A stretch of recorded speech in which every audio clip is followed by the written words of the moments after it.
बिस्मिल्लाहिर्रहमानिर्रहीम अस्सलाम वालेकुम। डियर स्टूडेंट्स, उम्मीद है कि आप सब खैरियत से होंगे। My name is Adeel Mehboob, I am lecturer of computer science and I am your computer teacher.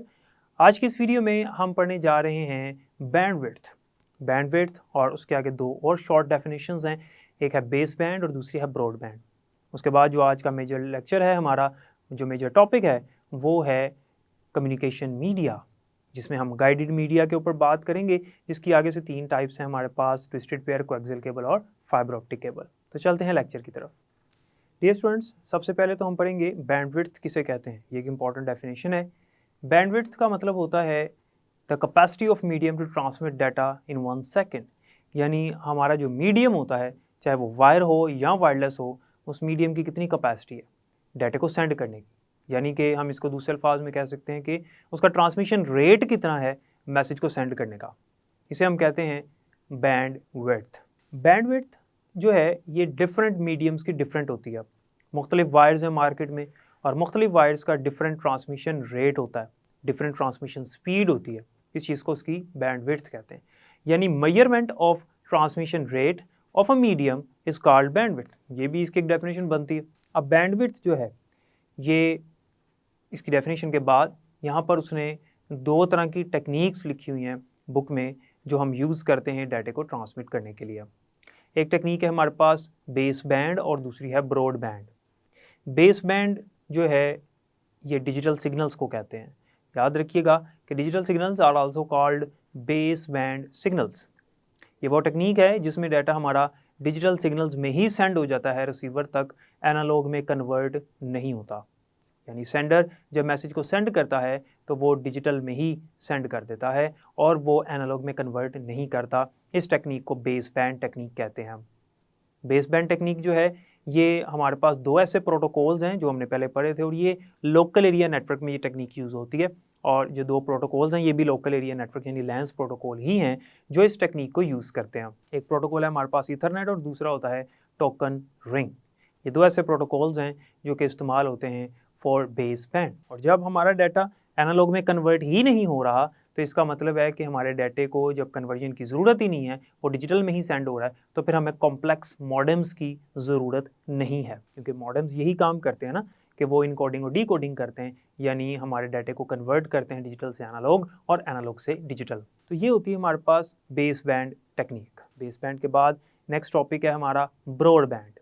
Broad band एक ऐसी टेक्निक है, बहुत सारी अमाउंट का डाटा, जिसमें वॉइस आ सकता है डाटा और वीडियो डाटा भी आ सकता है, इमेज डाटा भी आ सकता है, ऑडियो डाटा, इसके अंदर डॉक्यूमेंट, फाइल्स और डिफरेंट तरह की जितनी भी फाइल्स हैं, वो बहुत सारी अमाउंट का डाटा साइमल्टेनियसली यानी एक ही टाइम पे एक जगह से दूसरी जगह सेंड हो सकता है। इसको हम ब्रॉडबैंड कहते हैं।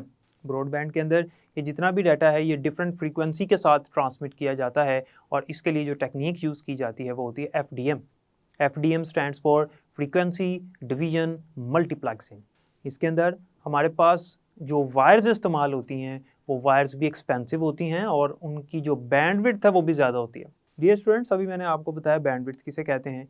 तो जैसे कि मैंने आपको बताया कि बैंडविड्थ का मतलब है transmission rate, measurement of transmission rate of a medium. तो जिन मीडियम्स की बैंडविड्थ ज़्यादा है वो मीडियम्स इस्तेमाल होते हैं ब्रॉडबैंड टेक्निक में। आज हमारे इंटरनेट के अंदर ब्रॉडबैंड टेक्निक यूज़ की जाती है। हम जो इंटरनेट यूज़ करते हैं, और हमारे जो ISPs हैं, ISPs कौन होते हैं? इंटरनेट सर्विस प्रोवाइडर, वो कंपनी जो हमें इंटरनेट की सहूलत देती है। तो ISPs जो हमें इंटरनेट प्रोवाइड करते हैं वो ब्रॉडबैंड टेक्निक का इस्तेमाल करते हैं, क्योंकि इस टेक्निक में हमारे पास डिजिटल सिग्नल्स जो हैं वो एनालॉग सिग्नल्स में कन्वर्ट होते हैं और फिर आगे ट्रैवल होते हैं, तो इसलिए इनके लिए मॉडेम्स की भी ज़रूरत पड़ती है। और जो हमारे पास मीडियम्स हैं जो इसमें इस्तेमाल होते हैं वो coaxial cable, fibre optic cable और माइक्रोवेव मीडियम्स हैं। ये अगला ही टॉपिक है, इसके अंदर हम इन मीडियम्स के बारे में भी पढ़ने वाले हैं। नेक्स्ट हमारा आज का जो मेजर टॉपिक है वो है communication media. Dear students, communication media किसे कहते हैं? कम्युनिकेशन मीडिया से मुराद ट्रांसमिशन मीडिया या कम्युनिकेशन चैनल भी है, यानी वो पाथ जिसके ऊपर से डाटा हमारा ट्रैवल करके सेंडर से रिसीवर की तरफ जाता है उसे हम कम्युनिकेशन मीडिया कहते हैं। इसकी हमारे पास 2 टाइप्स होती हैं, एक होता है वायर मीडिया और दूसरा होता है वायरलेस मीडिया। जाहिर सी बात है, जब हम 2 कंप्यूटर्स को आपस में कनेक्ट करेंगे तो किसके ज़रिए से करेंगे? या तो वायर के ज़रिए से करेंगे या फिर वायरलेसली करेंगे। या तो तार होगी यानी यहाँ केबल होगी, या फिर सिग्नल्स होंगे, इसके अलावा कोई थर्ड मीडिया नहीं होता। इसमें हमारे पास सबसे पहला जो मीडिया है वो है वायर मीडिया, जो हम आज डिस्कस करने वाले हैं। और वायर मीडिया को याद रखिएगा हम गाइडेड मीडिया भी कहते हैं, और जो वायरलेस मीडिया होता है इसको हम अनगाइडेड मीडिया भी कहते हैं। गाइडेड मीडिया ऐसा मीडिया होता है जिसके अंदर वायर्स और केबल्स इस्तेमाल होती हैं, और ये जो मीडिया है ये इस्तेमाल किया जाता है कम्युनिकेशन के लिए, डिफरेंट कंप्यूटर्स के आपस में कम्युनिकेशन के लिए इसको इस्तेमाल किया जाता है। बहुत ज़्यादा लॉन्ग डिस्टेंसेस पे ये मीडिया इस्तेमाल नहीं हो सकता, क्योंकि जब लॉन्ग डिस्टेंसेस हों, बहुत लॉन्ग डिस्टेंसेस हों, तो वहाँ पर वायर लगाना जो है वो पॉसिबल नहीं होता। कम्युनिकेशन मीडिया में जैसे मैंने आपको बताया कि गाइडेड मीडिया है, इसको गाइडेड मीडिया के अलावा हम बाउंडेड मीडिया भी कहते हैं। इसको गाइडेड मीडिया क्यों कहा जाता है और बाउंडेड मीडिया क्यों कहा जाता है? क्योंकि जब मैसेज को सेंड किया जाता है सेंडर से रिसीवर की तरफ और दरमियान में लगी हुई है वायर, तो होता ये है कि ये जो वायर है इसके ऊपर से ही डाटे ने ट्रैवल करना है। इसके अलावा कोई और पाथ नहीं है, कोई और पाथवे नहीं है।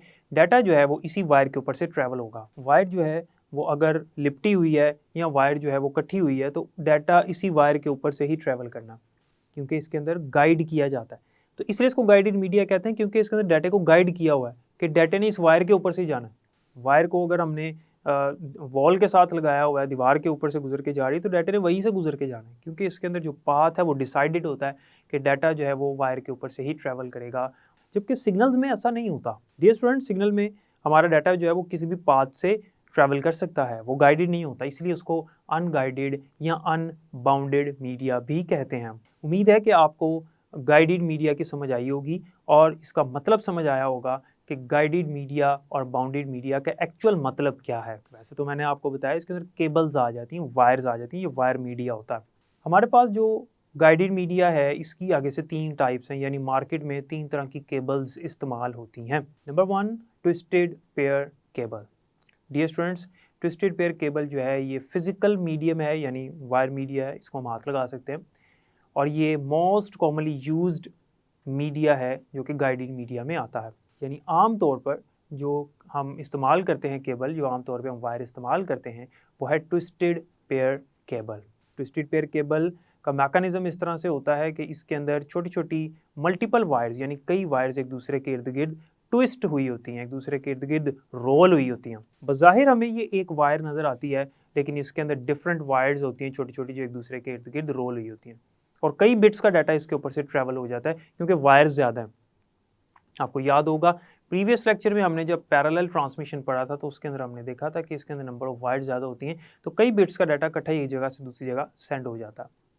तो डिफरेंट वायर्स इसके ऊपर रोल हुई होती हैं, तो कई बिट्स का डाटा, सेवरल बिट्स का डाटा एक साथ ही सेंडर से रिसीवर की तरफ फ्लो कर सकता है। ट्विस्टेड पेयर केबल जो है ये नॉर्मल टेलीफोन लाइंस में भी इस्तेमाल होती है, इसको टेलीफोन कंपनीज भी इस्तेमाल करती हैं। Twisted pair cable short distances के लिए भी बेस्ट है, और ये लोकल एरिया नेटवर्क में इसको इस्तेमाल किया जाता है, क्योंकि लोकल एरिया नेटवर्क में कंप्यूटर्स एक दूसरे के करीब होते हैं, इस वजह से वहाँ पर शॉर्ट डिस्टेंसेस के लिए ट्विस्टेड पेयर केबल का इस्तेमाल किया जाता है।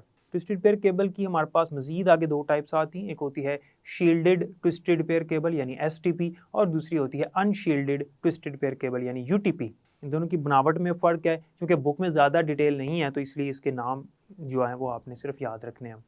अगर हम इसकी करैक्टरिस्टिक्स यानी इसकी प्रॉपर्टीज़ और हुसूसियात देखें तो उनमें यह है कि ट्विस्टेड पेयर केबल जो है वो इनएक्सपेंसिव केबल होती है, यानी सस्ती केबल होती है, महंगी नहीं होती, और ये ईजी टू इंस्टॉल होती है।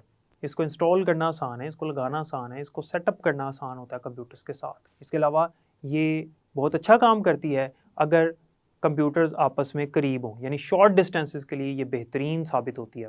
लेकिन याद रखिएगा कि जिस तरह से न्यू मीडियाज़ मार्केट में आते चले जा रहे हैं, तो ट्विस्टेड पेयर केबल की जो इम्पोर्टेंस है वो कम से कम होती चली जा रही है। लेकिन एक वजह है जिसकी वजह से ये बहुत ज़्यादा इस्तेमाल होती है, कि इसकी खासियत है वो ये है कि ये इनएक्सपेंसिव है, यानी चीप है, सस्ती है। और जब कंप्यूटर्स एक दूसरे के करीब हों, शॉर्ट डिस्टेंसेस हों, जैसे मैंने पहले आपको बताया कि लोकल एरिया नेटवर्क में इसको इस्तेमाल किया जाता है, तो तब लोग फिर इसी को इस्तेमाल करते हैं, क्योंकि ये इनएक्सपेंसिव भी होती है, सस्ती पड़ जाती है, और कंप्यूटर्स एक दूसरे के करीब हैं तो शॉर्ट डिस्टेंस के लिए ये बेस्ट है। फिर वहाँ पे एक्सपेंसिव केबल्स यूज़ नहीं करते हम लोग, उनको ख़रीदने की ज़रूरत नहीं होती।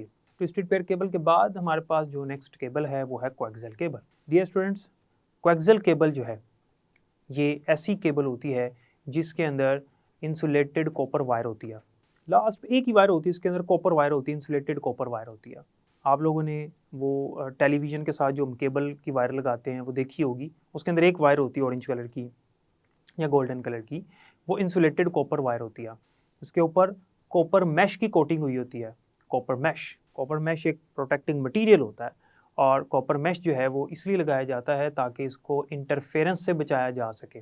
किस चीज़ की इंटरफेरेंस? देखिए, असल जो वायर है वो अंदर वाली है, जिसे मैंने आपको अभी बताया इंसुलेटेड कॉपर वायर। वो जो इंसुलेटेड कॉपर वायर है उसके ऊपर से डाटा ट्रैवल हो रहा होता है, तो उसके ऊपर जो है वो कॉपर मैश चढ़ाया जाता है ताकि इसको इंटरफेरेंस से बचाया जा सके, मदाखलत से बचाया जा सके। किस चीज़ की मदाखलत?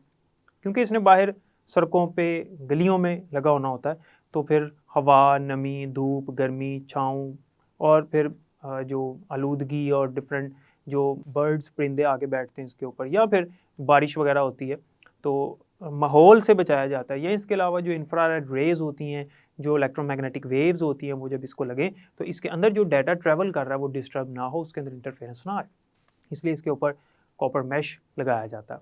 फिर कॉपर मैश के अलावा इसके ऊपर इंसुलेटेड एक प्रोटेक्टिव मटेरियल होता है जो कि इसको बचाता है बाकी दीगर चीज़ों से, कि अगर कहीं से ब्रेक भी हो जाए तो उसके बावजूद ये काम कर सके। इसके सबसे ऊपर एक मेटालिक शीट होती है जो कि इसको बचाती है नमी से। सबसे ऊपर इसके एक प्लास्टिक जैकेट होती है, और वो प्लास्टिक जैकेट जो है वो अगर कभी खुदा नास्ता ब्रेक भी हो जाए तो उसके अंदर नीचे मेटालिक शीट होती है। वो जो मेटालिक शीट होती है वो इसको नमी से बचाती है कि अगर पानी का कोई ड्रॉप इसके ऊपर आ भी गया है तो इसके अंदर तक जो है वो पानी ना जाए। इसको इंटरफेरेंस से बचाने के लिए इसके ऊपर ये डिफरेंट कोटिंग की जाती है। कोएक्सियल केबल जो है ये ऐसे इन्वायरमेंट में लगी होती है जो कि बड़ा टफ इन्वायरमेंट होता है। जैसे मैंने आपको बताया कि गली मोहल्लों में लगी होती है, केबल की वायर होती है, डिफरेंट स्ट्रीट्स में से होते हुए या डिफरेंट बूस्टर से होते हुए इसको लगाया जाता है, तो इसका जो इन्वायरमेंट बड़ा टफ होता है, इस वजह से इसकी प्रोटेक्शन भी बहुत ज़्यादा की जाती है। अगर हम इसकी करैक्टरिस्टिक्स की बात करें तो ये कोएक्सियल केबल जो है ये ट्विस्टेड पेयर केबल की निस्बत एक्सपेंसिव है, ट्विस्टेड पेयर केबल की निस्बत महंगी केबल है। लेकिन ये जो हमारे पास कोएक्सियल केबल है ये ट्विस्टेड पेयर केबल की निस्बत फास्ट होती है। कितने गुना तेज़ है ये उसकी निस्बत? तो ट्विस्टेड पेयर केबल की निस्बत कोएक्सियल केबल 80 टाइम्स फास्ट होती है अगर हम इसको टेलीफोन वायर के तौर पर इस्तेमाल करें। तो coaxial cable is 80 times faster than twisted pair cable in terms of telephone line. तो टेलीफोन लाइन के तौर पर अगर हम इसको इस्तेमाल करें तो उसकी निस्बत ये 80 गुना तेज़ होती है। कोएक्सियल केबल जो है इसको केबल टीवी में भी इस्तेमाल किया जाता है, इसके अलावा इसको टेलीफोन वायर में भी इस्तेमाल किया जाता है। इसकी स्पीड जो है वो चूँकि फ़ास्ट होती है, इस वजह से अगर ये थोड़ी सी महंगी भी है तो हम इसको बाय कर लेते हैं, परचेज़ कर लेते हैं। कोएक्सियल केबल के बाद हमारे पास जो नेक्स्ट केबल आती है वो है फाइबर ऑप्टिक केबल, या ऑप्टिकल फाइबर भी इसको कहते हैं। फाइबर ऑप्टिक केबल सबसे लेटेस्ट केबल है और आज मार्केट में इस्तेमाल होती है। फाइबर ऑप्टिक केबल जो है इसके अंदर नैरो स्ट्रैंड ऑफ ग्लास होते हैं, बहुत ही बारीक स्ट्रैंड्स होते हैं ग्लास के, जिसको हम कोर कहते हैं। वो जो कोर है अंदर वो भी बहुत ही बारीक कोर होता है, और उस कोर के ऊपर डिफरेंट कंसेंट्रिक लेयर्स होती हैं जिसको हम क्लैडिंग कहते हैं। और ये क्लैडिंग जो है ये बेसिकली इसको प्रोटेक्ट करने के लिए होता है। और याद रखिएगा जो भी मैंने आपको नैरो स्ट्रैंड्स बताए हैं वो इतने बारीक होते हैं जितना इंसानी बाल बारीक होता है। यानी मैं आपको अगर दूसरे अल्फाज में समझाऊं तो ये जो फाइबर ऑप्टिक केबल है इसके अंदर छोटी छोटी ग्लास के स्ट्रैंड्स होते हैं बहुत ही बारीक, और उनका एक सेट होता है पूरा, यानी एक स्ट्रैंड नहीं होता, बहुत सारा इसके अंदर एक गुच्छा होता है पूरा। और वो जो छोटे छोटे स्ट्रैंड्स हैं वो इतने बारीक होते हैं जितना इंसानी बाल बारीक होता है, और हर एक स्ट्रैंड के ऊपर से डाटा ट्रैवल कर रहा होता है, तो इतनी ज़्यादा अमाउंट का डाटा इकट्ठा सेंड हो जाता है। और याद रखिएगा ये जो फाइबर ऑप्टिक केबल है इसके अंदर डाटा जो है वो ट्रैवल करता है लाइट की फॉर्म में। Twisted pair cable, coaxial cable के अंदर डाटा लाइट की फॉर्म में ट्रैवल नहीं करता। फाइबर ऑप्टिक केबल एक वाहिद ऐसी केबल है इस दुनिया में जिसके ऊपर डाटा ट्रैवल करता है लाइट की फॉर्म में, और लाइट की स्पीड दुनिया में सबसे ज़्यादा तेज़ होती है। तो फाइबर ऑप्टिक केबल की जो स्पीड है वो बाकी दोनों की निस्बत फास्ट है, और ये अगर ट्विस्टेड पेयर केबल से कंपेयर करें तो 26,000 टाइम्स फास्टर है as compare to twisted pair cable. Fibre optic cable की एक इंपॉर्टेंट प्रॉपर्टी है वो है रिफ्रैक्शन। रिफ्रैक्शन से मुराद है कि अगर कोई सिग्नल या कोई डाटा इसके ऊपर आके लगता है, कोई सिग्नल्स या वेव्स वगैरह, तो वो अपने पाथ से बेंड हो जाता है। रिफ्रैक्शन एक प्रॉपर्टी होती है मटेरियल की कि कोई लाइट अगर उसमें से पास करे तो वो उसको बेंड कर देता है अपने पाथ से, तो इसकी एक इंपॉर्टेंट प्रॉपर्टी है रिफ्रैक्शन। फाइबर ऑप्टिक केबल ज़्यादा रिलायबल है और ज़्यादा सिक्योर है। फाइबर ऑप्टिक केबल सबसे ज़्यादा फास्टेस्ट केबल है, और इसमें हम बहुत सारी अमाउंट का डाटा इकट्ठा एक जगह से दूसरी जगह भेज सकते हैं। फाइबर ऑप्टिक केबल बहुत ही प्रोटेक्टिव होती है और इसके ऊपर कोई भी इंटरफेरेंस बहुत ईजीली इसके अंदर नहीं हो सकती। फाइबर ऑप्टिक केबल के दो नुकसान हैं कि ये डिफ़िकल्ट टू इंस्टॉल है, इसको इंस्टॉल करना डिफ़िकल्ट है। कोएक्सियल केबल और ट्विस्टेड पेयर केबल को इंस्टॉल करना आसान था, लेकिन इसको इंस्टॉल करना डिफ़िकल्ट है। और एक और नुकसान है कि ये एक्सपेंसिव बहुत ज़्यादा है, इसलिए बहुत कम इस्तेमाल की जाती है। फाइबर ऑप्टिक केबल को हमारे ISPs यानी इंटरनेट सर्विस प्रोवाइडर्स कंपनीज़ जो हैं, जो हमें इंटरनेट प्रोवाइड करती हैं, वो इस्तेमाल करती हैं। इसके अलावा कुछ जगहों पर ये टेलीफोन लाइन के तौर पर भी इस्तेमाल होती है। फाइबर ऑप्टिक केबल जब ISPs इस्तेमाल करते हैं, जब हमें वो फाइबर ऑप्टिक केबल का कनेक्शन देते हैं, तो वो एक्सपेंसिव कनेक्शन होता है, हमें उसकी ज़्यादा फ़ीस पे करनी पड़ती है। उसकी वजह ये है कि बहुत फास्ट है और ये केबल वैसे भी एक्सपेंसिव और महंगी है। उम्मीद है कि गाइडेड मीडिया की समझ आ गई होगी आपको, और नेक्स्ट हमारे पास अनगाइडेड मीडियाज़ हैं, जो कि हम नेक्स्ट लेक्चर में डिस्कस करेंगे। डियर स्टूडेंट्स, तो जैसा कि आपने देखा बैंडविड्थ क्या होती है, बेस बैंड और ब्रॉडबैंड टेक्निक्स क्या हैं, और हमने गाइडेड मीडिया के बारे में पढ़ा। आपने देखा कि twisted pair cable, coaxial cable और फाइबर ऑप्टिक केबल्स क्या होती हैं, इनकी क्या स्पीड है और कहाँ कहाँ पर इस्तेमाल होती हैं, इनकी करैक्टरिस्टिक्स क्या हैं वो भी मैंने आपको बता दी।